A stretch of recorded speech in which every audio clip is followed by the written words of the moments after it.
Marcos. Because, you know, I believe in people that deserves chance and chances. That's why I voted for Marcos. That's one of the reasons.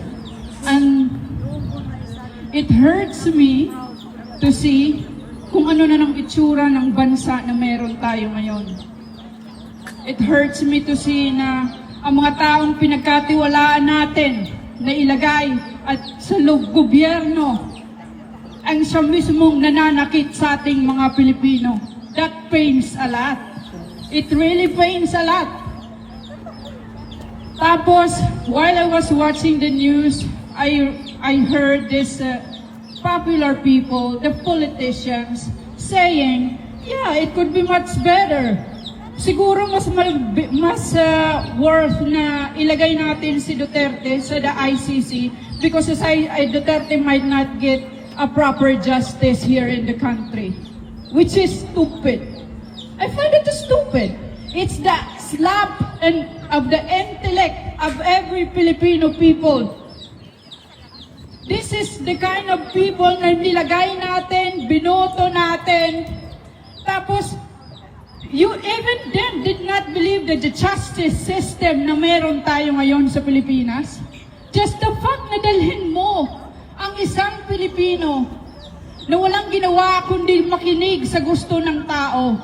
When Duterte ran, he said, it will be bloody. And we Filipinos, we are aware of it.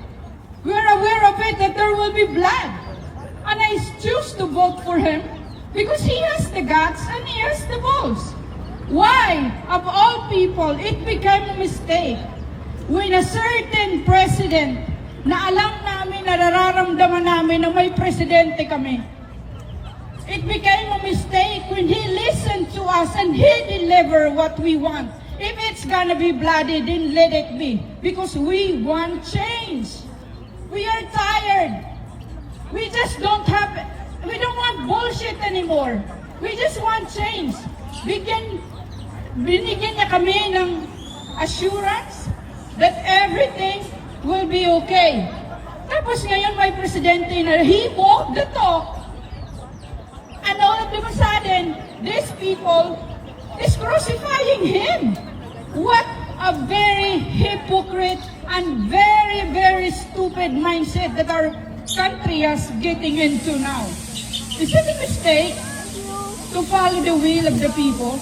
And I want to say this, if the really ICC want the real mastermind for this war on drugs, why don't they get the 16 million Filipinos who voted for this guy?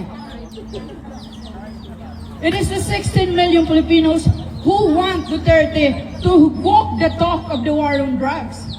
And suddenly, why don't they just bring all the 16 million Filipinos that voted for Duterte here?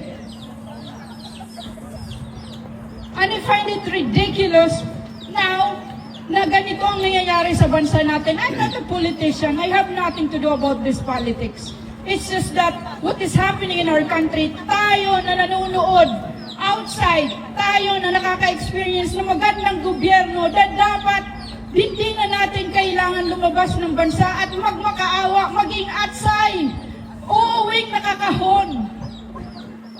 Gusto lang namin ng gobyerno na nararamdaman namin na may nagbabago. Ayaw namin ng away. Why I voted for Marcos? Because I want to prove him na mali ang pamilya ng pagkakatingin sa kanya. Ang pamilya ko, they said, no, he's the son of a dictator. But I voted for him just for him to prove my family wrong. But I end up, alam mo ang nangyari? I end up proving them right. And that's the most ridiculous thing. Kung nagsasalita ako ngayon, hindi yun dahil galit ako kay Marcos, galit ako sa sarili ko because I believe in him. I really believe this is advocacy. Ang dami kong kinaaway, ang dami kong kinalaban just to get into this. I don't even imagine that 5 years from now, 4 years from now, I will be here standing in front of the Hague, ICC International Criminal Court, talking, fighting against my fellow kababayans, which is ridiculous. And the most stupid thing na ginagawa ng mga inaasahan natin sa gobyerno na dapat nagtatanggol sa atin, alam natin ang tingin sa atin ng mga banyaga. We Filipinos, we are popular to be maids, caregivers, all sorts, yung mga mukhang atsay. Hindi tayo magmamalaki because we are well-known engineers, scientists, all sorts of that. But people are well-known to be OFW, mostly housemaids. Tapos dalhin mo ang isang Pilipino na binoto ng 16 milyong Pilipino sa dahig, hayaang husgahan ng isang banyaga na wala namang alam kahit tatlong salita, siguro sa salita natin, hindi nila alam ang kultura natin. You allow that? That's a slap to every heroes and Filipinos that fought for our freedom. And that pains me. It pains me kasi mali. Kung mali is mali. Huwag nyo nang gawing tama. At saka huwag nyo na kaming gawing bobo. Hindi mga bobo ang mga Pilipino ngayon. Gusto ko lang sabihin sa mga tao na nasa kapangyarihan ngayon, ibang Pilipino na ang kaharap nyo ngayon. Hindi na mga panahong Pilipino ng panahon ng Fraile. Hindi na to Pilipinong panahon ng mga Espanyol. Na kaya nyong paikutin. Ipasok nyo sa sarili nyong naratibo. Hindi na ganitong Pilipino ang nakikita nyo ngayon. Matatalinong Pilipino na, may kakayahang mag-travel abroad. Do you see the truth? Do you hear the truth? But you're still trying to put in our mouth the lies that you want to spread to us. And this is stupid, this is ridiculous, and a slap to every Filipino's intelligence. Nakakasakit kayo ng damdamin. Akala nyo natutuwa kaming mga Pilipino. Alam nyo kung bakit kami mga Pilipino ang nakikipaglaban? Madalas na nasa abroad. Kasi gusto namin maranasan ng pamilya namin ang magandang sistema na nararanasan namin dito. Pagod na kaming mag-abroad at maging gawang sangkalan ng gobyerno na para kami tawaging bayani. We don't want to be a heroes. Who want to be a hero anyway? Who want to sacrifice your family, live abroad, and be a breadwinner for the rest of your life until the end of your retirement?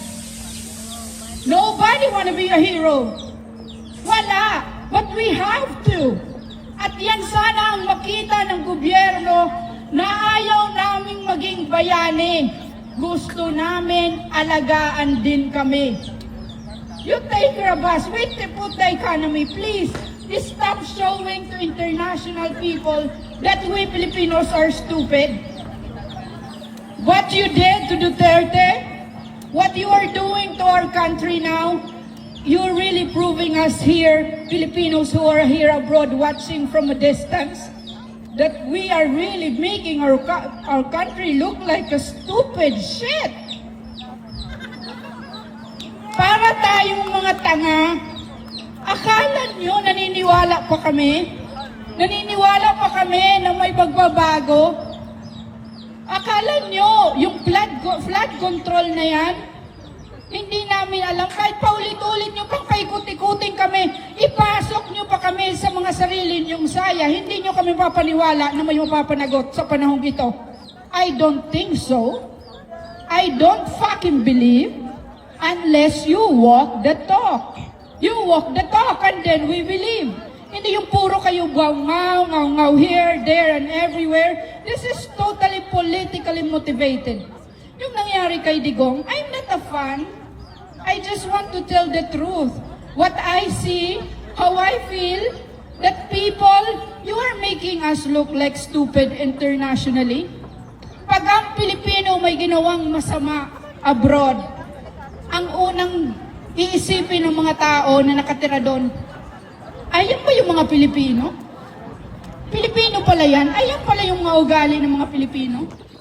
Tapos dadalhin mo ang presidente na binoto ng 16 million Filipinos dito sa ICC. You really proved him right na mga stupid tayo. Kasi you do not trust the judiciary, You do not trust the people. Even you, hindi nyo kayang pagkatiwalaan ng mga sarili ninyo. Kayo, nagkakagatan na kayo na parang mga aso. Para kayong mga may rabies, wala kayong pakialam. Kahit sagasaan nyo ang kapwa nyo Pilipino. Anong klase mga Pilipino kayo? Alam nyo ba, we fought so hard for this freedom. Our ancestors died for this. And then what you did? You brought this guy, 80 years old. You do not even have the guts to file a case against him in the Philippine court. That's cowardness. You are all cowards. You cannot face your enemies. Kami na nagsasalita ngayon, we are not paid. I am not paid either. I am doing this because I see what is the wrong in our justice now. I find it ridiculous. I find it stupid. And I have to say what I have here in my brain. Na kung anong ginagawa nyo, hindi tama. Parang awa nyo na, itama nyo yung mga mali nyo. Kasi buong angkan nyo, dadalhin ang mga kahihiyan ito. Hindi ba kayo natatakot? 20 years from now, they will look at you and say, oh, fuck, this is the guy who make the Philippines stupid like a laughing stock right there. And then everything you do will represent us. But it does not define us, it defines who you are. Wala kayong mga awa. Lulukohin nyo kaming mga Pilipino, harap-harapan nyo kaming ginagago. Akala nyo naniniwala kami, napapaniwala nyo kami kahit magsanib puwersa pa kayo. Puro media, prop-ops, lahat. Gusto nyong maging maganda sa paningin ng tao. Akala nyo, naniniwala pa kami? Do you really believe? We believe all the lies that you brought from the minds of the Filipino people? Do you really believe we do not see the reality of what you are doing? What is behind it? Who is behind this? Hindi kami mga bobo. Huwag nyo kaming gawing gago. Ginagawa nyo kami mga bobo eh. Hindi naman mga bobo ang mga Pilipino, di ba? Kaya nga, ang hirap papaniwalain kahit magsanib puwersa pa kayo. Hindi nyo mapapaniwala ang mga Pilipino. Ulitin ko, ibang Pilipino na ang kaharap nyo ngayon. Hindi na ang mga Pilipino na kaya nyong paikot-ikutin sa mga palad nyo. Those Filipinos na mayroon ngayon kayo, ang mga Pilipino na nakakakita ng totoo. They can see and read between the lines, the patterns where it is heading. Kung anong nangyayari sa mga buhay ninyo, ginusto nyo yan. Hindi nyo ginawa yung tama. At if you don't believe in God, you should believe in karma. Because you will reap what you sow. It may not be now, but I'm pretty sure it will happen. At dapat matakot kayo. Maawa kayo sa mga Pilipino na ninanakawan ninyo ng karapatan na magkaroon ng magandang buhay. Maawa kayo sa mga nanay at tatay na walang choice kundi mag-abroad. Dahil hindi kanyo kayang bigyan ng seguridad sa sarili nating bansa. Maawa kayo sa mga mag-anak na nagkakaroon ng alilang, nagiging ulila. Dahil pinili ng mga magulang nila ng mga ibang bansa at lumaki na walang magulang. It was not because they wanted, it is because they have to. And it is really a slap. Kung ang ibang bansa, they are giving goods, nini-import nila ang magagandang bagay na mayroon sila sa bansa to be well known. Tayo, tao, ang pang-export natin. Tao, hindi cellphone, hindi pagkain, tao. Tao ang ginagawa ni ating export. Mabuti sana kung engineer, kadalasan, o abogado, or whatever, kadalasan at side. Dr. Avi Vlad.